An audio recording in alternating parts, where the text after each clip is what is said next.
There is a prevailing thought from some college football pundits that say if you haven't won a national championship yet, over the course of the 150 plus years of the sport, if you haven't won the national championship by now, you're probably never going to win one. So what does that mean for the Oregon Ducks?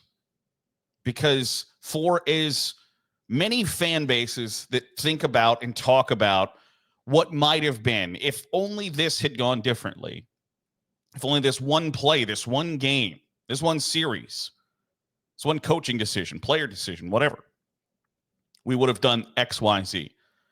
Oregon's right up there with the worst of the snake-bitten programs. The Ducks have never won a title. And I think it's fair to question, whether you're an Oregon fan or not, whether this is actually ever going to happen or not.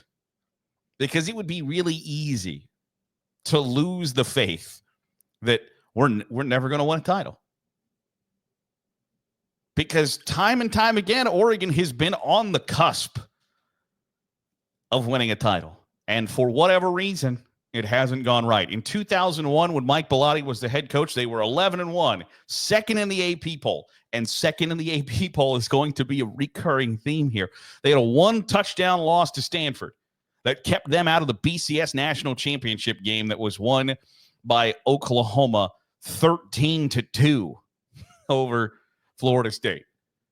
So that's not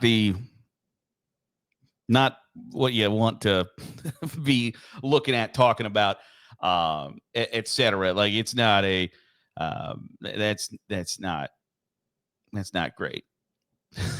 So, but they finished second in the AP poll. They're right there on the cusp. And then Mike Bellotti retires, and they rework some things, and Chip Kelly comes in. Chip Kelly goes 12-1 in 2010. They finish second in the AP poll after they lose at the horn on a field goal to Auburn in the national championship game. And then in 2012, they go 12-1, and they're second in the AP poll, and they have a field goal loss to Stanford in overtime that keeps them out of the national championship game. And then in 2014, they lose to Ohio State in the national championship game, where they finish second in the AP poll. And then in 2024 seemed like maybe this was the time that it was all going to go right for Oregon. They're the number one team in the country, only undefeated team still remaining. 13th in scoring offense, 13th in total offense, 12th in scoring defense, 9th in total defense. And they get mollywopped by Ohio State at the Rose Bowl in a college football playoff quarterfinals. Finish the season 13-1. But going into that game, there's the number one ranked team in the AP poll. They're probably not going to finish number 2 this year. But if you believe the idea that if you haven't done this over the course of 150 years, and Oregon football obviously has not existed for 150 years. In fact, their first year was 1894. But from 1894 to 2024, Oregon has never accomplished the national championship. Not in 1933, when they finished 9-1 and had games against Gonzaga and St. Mary's that no longer have football programs. Not in 2024, when they're the number one ranked team in the country. Not in 2014, when they're in the national championship game. Not 2010, when they're in the national championship game. Time and time again, Oregon has failed to deliver the national championship. And I think obviously there is some correlation between Phil Knight injecting money into the Oregon program, because from 1993 on, Oregon has had 3 losing seasons since 1993. They have been a very, very, very good football program since Phil Knight has started injecting money in that program. And they've gotten better and better. And you can hate the uniforms, and you can hate the uniform combinations and the allure that Autzen Stadium gets and all of those things.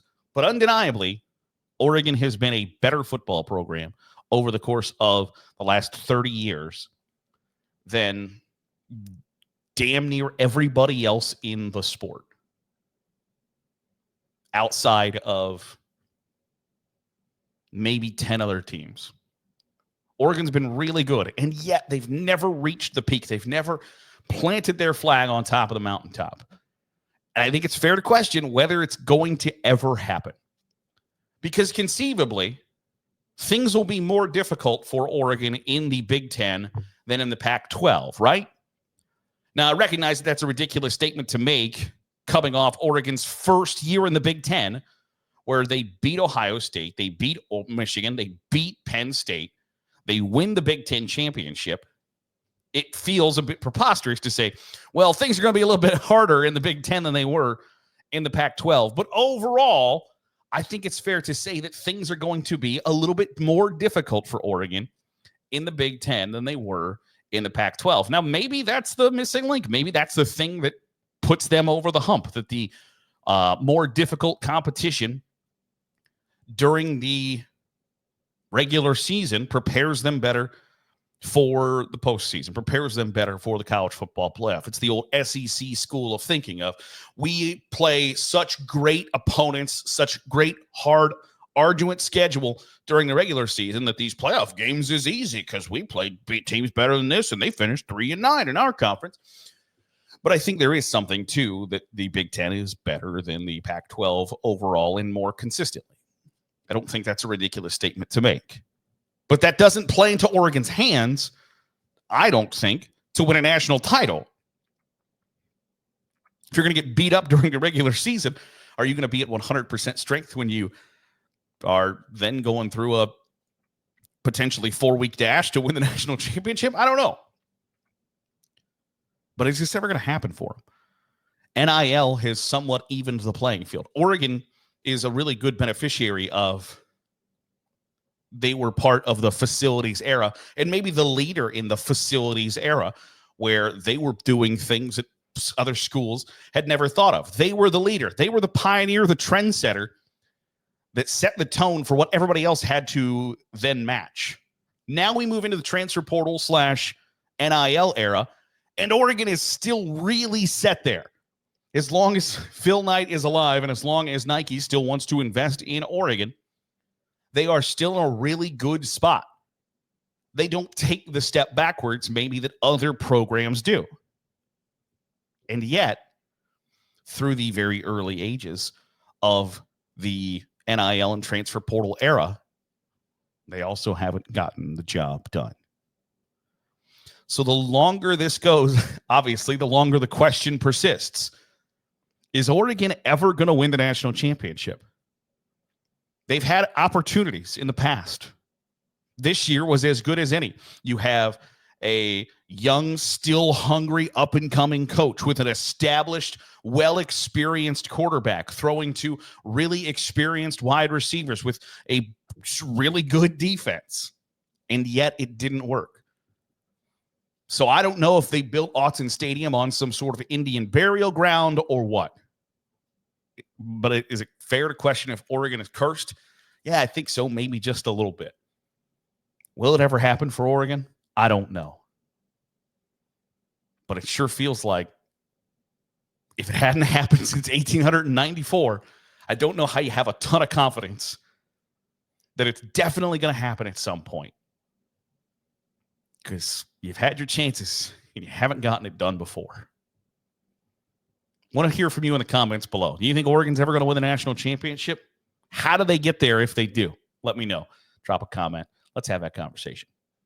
That'll do it for today's episode of the Daily Huddle. I appreciate you making us a part of your day, however it is, wherever it is you're doing so. If you're watching on YouTube, hit the subscribe button. Make sure you're getting all the great college football content we're pumping out. If you're listening on the podcast feed, drop a 5-star review. It goes a long way in helping out the channel.